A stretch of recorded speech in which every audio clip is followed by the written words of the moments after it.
इससे पहले मेरे पिता मेरे नेता आदरणीय रामविलास पासवान जी के लिए भी प्रधानमंत्री यहाँ पर आए थे और आज जब वो यहाँ पर आए हैं उन्होंने एक पिता की कमी को मेरे अभिभावक के रूप में पूरा करने का उन्होंने काम किया। आज यहाँ पर 3 ऐसी मजबूत शक्तियाँ मौजूद हैं जिन्होंने मेरे पिता के जाने के बाद मेरे कठिन समय में मुझे संभालने का काम किया, मेरा संरक्षण करने का काम किया। भले वो मेरी माता रीना पासवान जी हो, मेरे प्रधानमंत्री आदरणीय नरेंद्र मोदी जी हो और आप सब हाजीपुर की महान जनता, आप लोगों की वजह से ही आज चिराग पासवान का अस्तित्व है। इनहेरिटेंस टैक्स के माध्यम से अब विरासत पर टैक्स लगाने की सोच कांग्रेस और राजद के नेता करने जा रहे हैं। आप लोगों की जितनी जमीन है चाची, आप लोग का जितना गहना जेवर होगा ना, कांग्रेस और राजद का लोग आएगा उसका 55% अपने खजाने में ले लेगा। पहली बार देश में एक ऐसे प्रधानमंत्री आए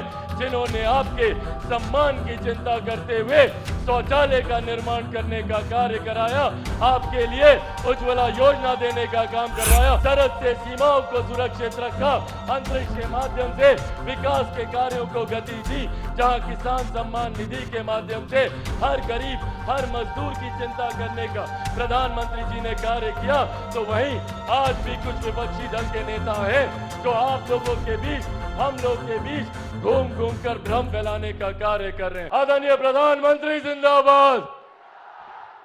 साथियों, आज का ये दिन मेरे लिए मिश्रित भावनाओं से भरा हुआ है, जहां एक तरफ लोक जनशक्ति पार्टी रामविलास की तरफ से एनडीए का समर्थित प्रत्याशी हाजीपुर की धरती, हाजीपुर की लोकसभा से घोषित होने पर जहां इस बात का उत्साह है, तो वहीं ये बात मुझे भावुक भी करती है कि हाजीपुर की ये धरती हमेशा मेरे नेता, मेरे पिता आदरणीय रामविलास पासवान जी के नाम से जानी जाती थी।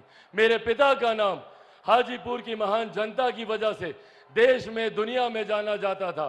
आज जब वो हमारे बीच नहीं है, यकीनन ये पल मुझे भावुक करता है, पर आज मेरा हिम्मत आप बढ़ाते हैं और मेरे लिए मेरे प्रधानमंत्री जी का यहाँ आना, इससे पहले मेरे पिता मेरे नेता आदरणीय रामविलास पासवान जी के लिए भी प्रधानमंत्री यहाँ पर आए थे और आज जब वो यहाँ पर आए हैं उन्होंने एक पिता की कमी को मेरे अभिभावक के रूप में पूरा करने का उन्होंने काम किया।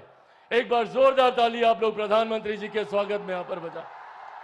साथियों, मेरे लिए आज हाजीपुर की धरती किसी पवित्र संगम से कम नहीं है। आज यहाँ पर 3 ऐसी मजबूत शक्तियां मौजूद हैं जिन्होंने मेरे पिता के जाने के बाद मेरे कठिन समय में मुझे संभालने का काम किया, मेरा संरक्षण करने का काम किया। भले वो मेरी माता रीना पासवान जी हो, मेरे प्रधानमंत्री आदरणीय नरेंद्र मोदी जी हो और आप सब हाजीपुर की महान जनता, आप लोगों की वजह से ही आज चिराग पासवान का अस्तित्व है। आप लोगों की वजह से ही आज चिराग पासवान आप लोगों के बीच मौजूद हो पाया। कई बड़ी बड़ी शक्तियों ने चिराग पासवान को समाप्त करने का प्रयास किया, पर मेरे प्रधानमंत्री जी का प्यार, उनका संरक्षण रहा कि मेरे पिता के जाने के बाद भी उन्होंने हमेशा मुझे वो स्नेह, वो प्यार देने का काम किया। साथियों, आज ये राजनीतिक मंच नहीं है, मेरे लिए आप सब परिवार के सदस्य की तरह हैं। ज्यादा राजनीतिक चर्चा ना करते हुए मैं बस ये आग्रह करने आया हूं कि हम सबको इस बात का ध्यान रखने की जरूरत है कि कौन सही मायनों में हमारे लिए कार्य कर रहा है, कौन दिन रात मेहनत कर कर हम लोग को मुख्य धारा के साथ जोड़ने का काम कर रहा है। एक तरफ हमारे प्रधानमंत्री आदरणीय नरेंद्र मोदी जी हैं। आज जब यहाँ पर इतनी भारी संख्या में महिलाएं मौजूद हैं, पहली बार देश में एक ऐसे प्रधानमंत्री आए जिन्होंने आपके सम्मान की चिंता करते हुए शौचालय का निर्माण करने का कार्य कराया, आपके लिए उज्ज्वला योजना देने का काम करवाया। मैं चाहता हूं एक बार जोरदार ताली तमाम महिलाएं हमारे प्रधानमंत्री जी के लिए बजाएं। आज पहली बार देश में एक ऐसे प्रधानमंत्री जिन्होंने इस बात की चिंता की कि अगर घर पे कोई बीमारी आए तो वो व्यक्ति अपनी जमीन जायदाद गिरवी ना रखनी पड़े, महिलाओं के जेवर को बेचने की नौबत ना आए। प्रधानमंत्री जी ने आयुष्मान योजना के तहत 5-5 लाख रुपए का मुफ्त इलाज हर गरीब परिवार को देने का उन्होंने प्रावधान बनाया। आज देश की दुनिया की सबसे बड़ी गरीब कल्याण की योजना जिस पर हम सबको गर्व होता है, और इसका श्रेय मैं मेरे नेता, मेरे पिता आदरणीय रामविलास पासवान जी को भी दूंगा।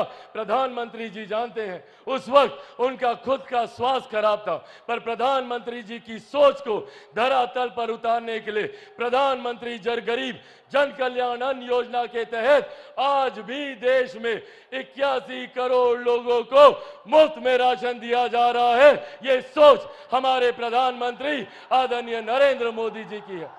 जहां हमारी सरकार ने सरहद से सीमाओं को सुरक्षित रखा, अंतरिक्ष के माध्यम से विकास के कार्यों को गति दी, जहां किसान सम्मान निधि के माध्यम से हर गरीब, हर मजदूर की चिंता करने का प्रधानमंत्री जी ने कार्य किया, तो वहीं आज भी कुछ विपक्षी दल के नेता हैं जो आप लोगों के बीच, हम लोगों के बीच घूम घूम कर भ्रम फैलाने का कार्य कर रहे हैं। कौन है ये लोग? ये वही लोग हैं जो 90 के दशक में लाठी में तेल पिलाने का काम करते थे।